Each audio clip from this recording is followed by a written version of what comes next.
আল্লাহ তাআলা পবিত্র কুরআনুল কারীমের মধ্যে ইরশাদ করেন, ইয়া রাসূলুল্লাহ, ইয়া হাবিবাল্লাহ, আমি আপনাকে দুনিয়ার মধ্যে সাধারণ মানুষের মতো করে পাঠাই নাই, নবী গো, আমি আপনাকে পাঠিয়েছি ইল্লা রাহমাতাল লিল আলামিন।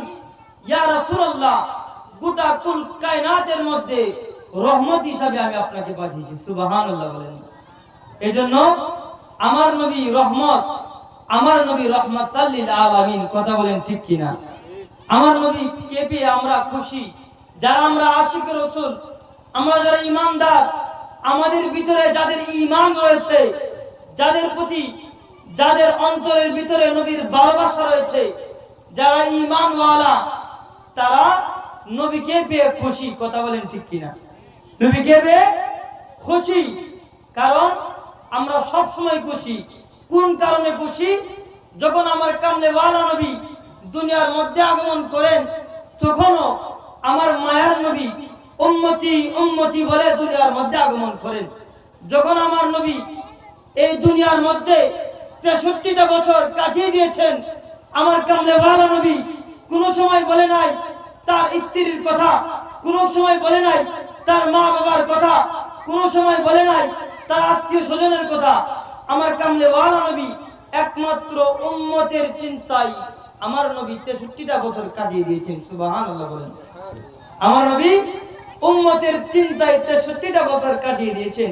প্রিয় ইসলামী ভাইরা, শুধু তাই নয়, আমার কামলেওয়ালা নবী কেমন রহমত, কেমন রাহমাতাল লিল আলামিন, আমি আজকে আপনাদেরকে এই বিষয়ে আলোচনা করব ইনশাআল্লাহ।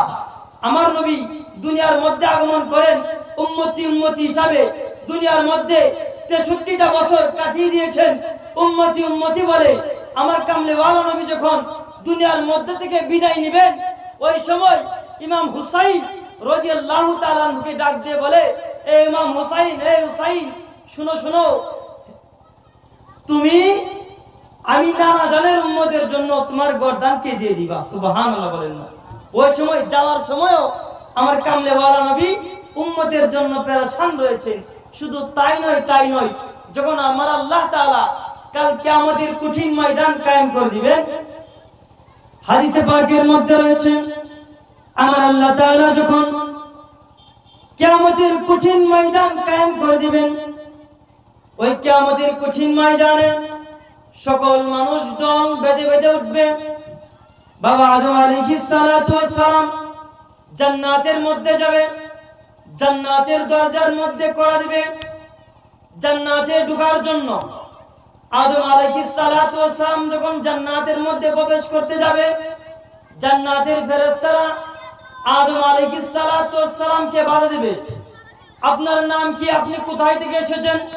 তখন বলবে, আমি আদম আলাইহিস সালাতু ওয়াস সালাম, আমাকে আল্লাহ তাআলা দুনিয়ার মধ্যে সর্বপ্রথম মানব হিসাবে পাঠিয়েছেন।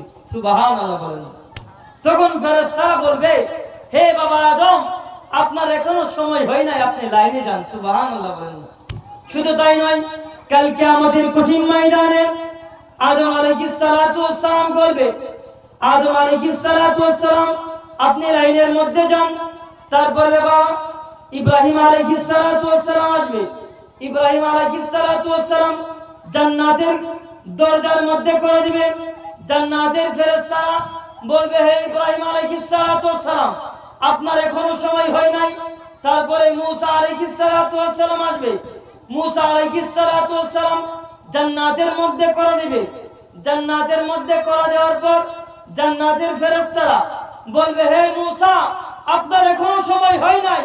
এভাবে ঈসা আলাইহিস সালাতু ওয়াস সালাম আসবে, 1 লক্ষ মতান্তরে 2,24,000 নবী রাসূল আসবে।